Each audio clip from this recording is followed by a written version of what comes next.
komintii jalatti illee gaaffii nagaafatee ture mijoonni ni wasutee jalatti.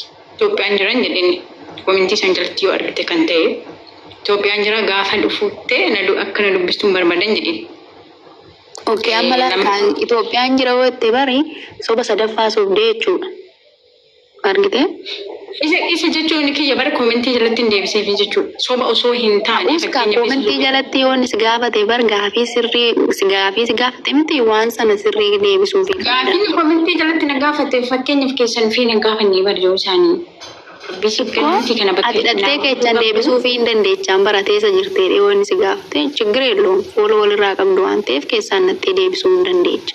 Osoo amma mucaan kun dhuguma seetoo biyya dhufeeti ati yoo biyya jiraachuu baatte maaltu ta'aa ture? Jiraashan biyyan jira jennaan anumaaf jedhee biyyallee hin dhufe isalleedha jechuudha. Isa yoo akkas ta'ellee qixaatiin hin beekamu kaa carraadhaan baru. Akka tasaa galuu danda'a waan ta'eef akka tasaa hojiidhaaf hin galee ofiisaatiif galee bakka nan jira kootu osoo siin jedheetiin immoo ganaa deebistee beeruutan jira jettaani.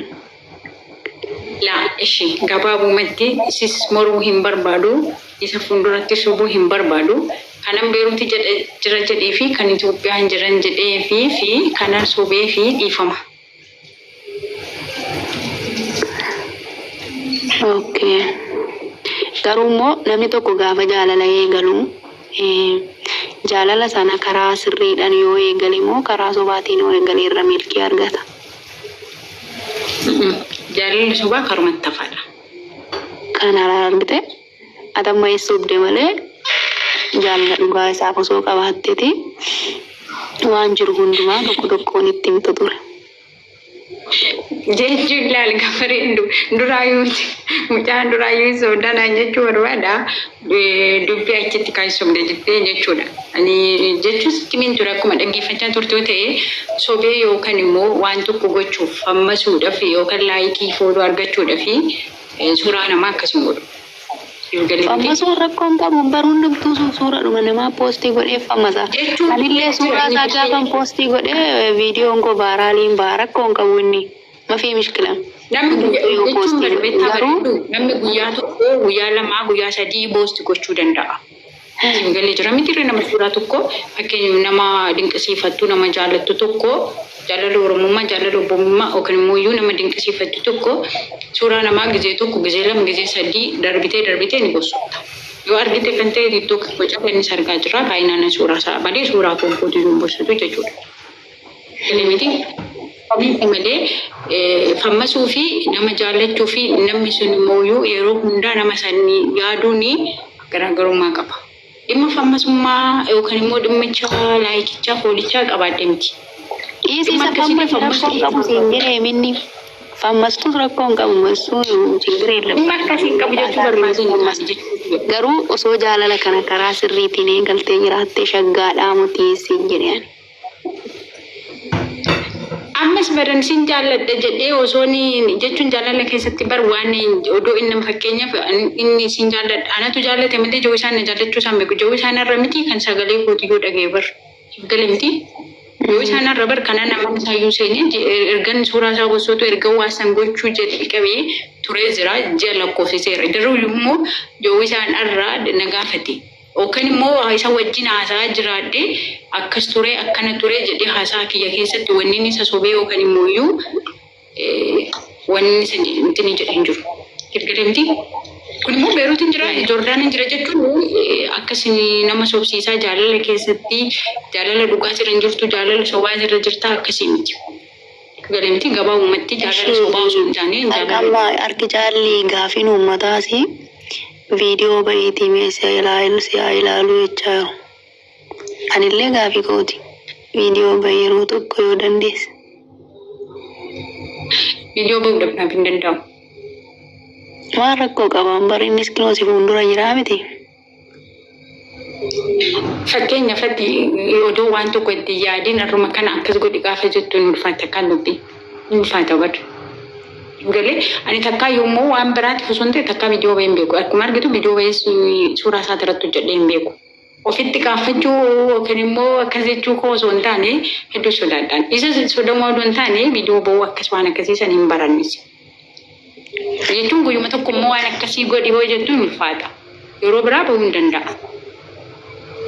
Galee har'aaf immoo ani akkasii jawwi isaanin dubbisaa inni mana isaan nasiisisee gaafii akkasii na gaafataa yaada akkasii narraa fuudha jedhee takkayyuu yaadamti dhugaa waaqayyoo jechuudhaan.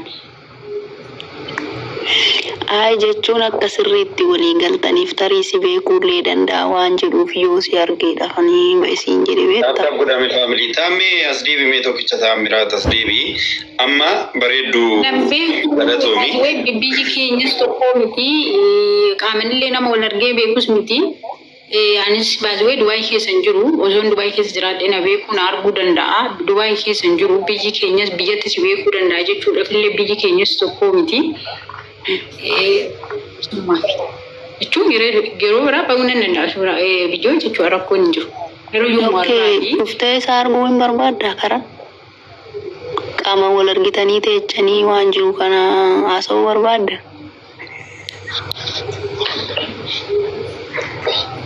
Dubaay keessa hin jiru siin jee bara amma jetti moo? Hin dhuftaara amma osoo hin taane itti yaaditoo waan jiru kana waan sirra jiru sirreessiti. Dhuftee waan jiru fitlafiitii wajjin osoo haasoftanii akkam bareeda miti. Jechuun akka inni sirriitti siif taradda'uufan jedheen baru. Rakkoon hin jiru. Okay, yeroo ammamii si eegnu?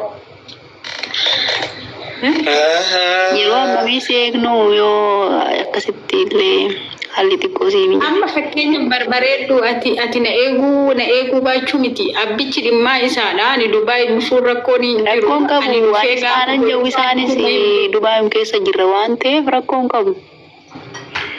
Ani barnaa gaafa ati sitti toletti dhaqeen isatti siisimaa inni haala mijeessi akkasii ergu siifan taasisa. Waan ergaa kana kan du'aafa sodaadha oduun ergaa barbaadee kan hunda rakkachaan turu laal ergaa tana sodaachaa jiran lafa jala sodaadha waa'ee ergaa fi waa'ee namatti waa'ee maddee namni ergaatti naa himuu kan ergaas deemeen beeku ergaallee nama ergachuu hin barbaadu.